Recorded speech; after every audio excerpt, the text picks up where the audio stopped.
This is a story close to the heart for us here at Fox. 41-year-old Loriana Hernandez is a former anchor at KTVC, Fox Austin, and a fitness and health reporter. She has dedicated her life to sharing people's battles with cancer, diabetes, and promoting overall health wellness. But she never thought she'd one day become the story. In January, Loriana was diagnosed with acute myeloid leukemia, the most common form of leukemia, which is cancer of the blood and bone marrow. Now she's making it her mission to make sure Hispanics especially understand the importance of bone marrow transplants. Joining me now is Loriana Hernandez, and on set is Dr. Manny Alvarez. We're going to really talk about this increasingly important issue. Thank you both for being here. We're going to talk about, Loriana, first, you've really gone through some intense chemotherapy, but let's start off. You were diagnosed on a basic blood test before an embryo transfer. Is that correct? That's right. It was shocking. I went from wanting a baby, getting ready to do an IVF transfer, to I was sick that day. They did a blood test and said, you can't have a baby, you have cancer. It was the most shocking thing. And having covered so many stories and interviewed so many cancer survivors, I was stunned and thought, what do I do? What do I do? Who do I call? It was odd to be on the other side and become the story. I really didn't know where to turn from then. At that point, I turned to Facebook, something we use a lot, social media, when we are reporters. And so many people jumped in and said, this is where you should go. You should go to Johns Hopkins. You need Dr. Mark Levis. And through the power of social media and everyone jumping in to help out, I was able to get a great doctor and start treatment immediately. I literally got off the plane. I was in the middle of moving here to D.C., and they checked me right into the hospital. And I just got out a few days ago. Wow. And so you have gone through, from my understanding, it has been about 40 days of just intense chemotherapy. And because, yes, from my understanding, you were so healthy going into this, that the doctor was able to give you this intense chemotherapy that you needed and to really pump it up in the last 40 days, right? Yeah, exactly. A lot of viewers and friends have written me and said, how can this happen to you? You're no GMO, you eat organic, you do all these fitness and health stories, show us how to get fit. And we never thought you would be the one, but it really doesn't, in many cases, doesn't discriminate. Where it discriminates is once you get diagnosed and you have that treatment. Because I'm fit, because I'm healthy, I was able to get a very, very aggressive treatment. They told me this is going to be hell, this is going to knock you to the ground, but we feel we can get you to remission. It's going to take all of 2014, but we can do it. Why does race or ethnicity have anything to do with bone marrow transplant? And why are there so little Latinos on this list? Well, a couple of things. It is difficult to find a match among anybody.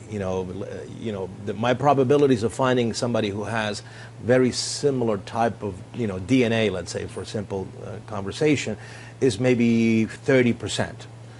So I have a 70% chance of not finding anybody that matches me. But the second part of it is, especially for Latinos, is what Loriana is doing is very important, because she's not only bringing awareness to her disease and this type of cancer, she's also bringing awareness that a lot of these cancers, communities need to get involved. Bone marrow donation is very difficult to convince a Latino person to do. They think they're going to get sick. They think it's going to be painful. And yes, it's a sacrifice.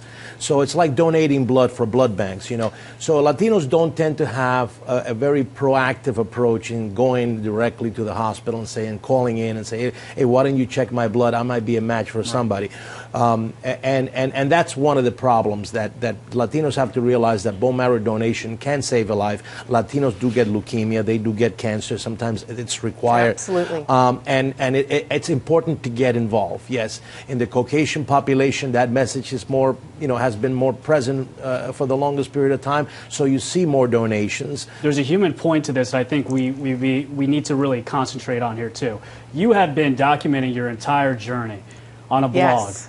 And there was a particular touching moment with your 22-month-old son, Gabriel. What happened when you saw him for the first time after nearly a month without seeing him?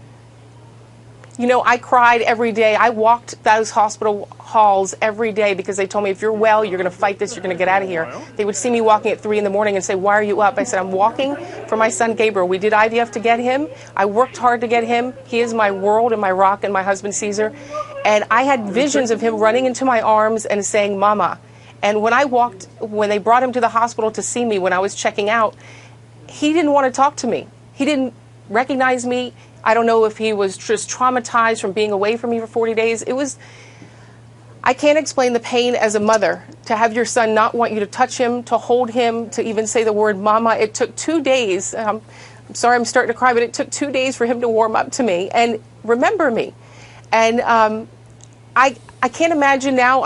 In 2 weeks I will be back in the hospital. They gave me 25 days with him, and I am treasuring every moment with him. And I just pray to God that that he comes around, and if I'm in the hospital for 5 months, that he remembers me and still loves me and knows the sacrifice I've made to do this now, so I can be with him for the rest of his life and have a long life. I can't explain the worst pain any mother could feel. There is no doubt that he will remember you, Loriana. I mean, there is no doubt in my mind, or in Dr. Manny's mind, or in anybody's mind, that he will remember what you've done and the journey that you're going through right now. And your message and your blog, that takes you're used to being in front of a camera, but that takes a certain something else, right? To put yourself in such a vulnerable position, because look at you, you're looking beautiful, but without the hair going on right now, and you're putting yourself out there on camera. I'll take the hat off for a minute. This is the look. The other day, my son, we're still unpacking. I hadn't seen my house. We moved here. I hadn't seen it in my house. Went straight to the hospital. We were unpacking boxes, and my son took a brush out and brushed his hair, and he said, Mama? And I looked at him, my heart sank, and I cried, and he tried to brush my head. Put the hat back on. I'm used to, I don't run around looking like that all the time, but it broke my heart, because the other day I was supposed to wear a mask in public because I don't have the white blood count to protect myself from germs. He was horrified, so we bought him Disney masks. It's a rough transition. We're going to get there, and I'm just so excited to be able to hopefully, I feel like God has chosen me to go through this because I have that platform. I've been on the air for 20 years. I have a lot of people I can reach out to. And if I can save one life, or I can save 100 lives by putting my story out there, putting my emotions out there, letting people know I'm human. I cry. I go through this. You may go through this with your family. And you can win. I'm going to win this. And I plan on spending many years enjoying my husband and my son as a survivor. And we plan on seeing every moment of that on your blog and on TV, like you've always done, Loriana. Yeah. Thank you so much for sharing your story with me, and for Dr. Manny for being here. And watch more of this here at FoxNewsLatino.com.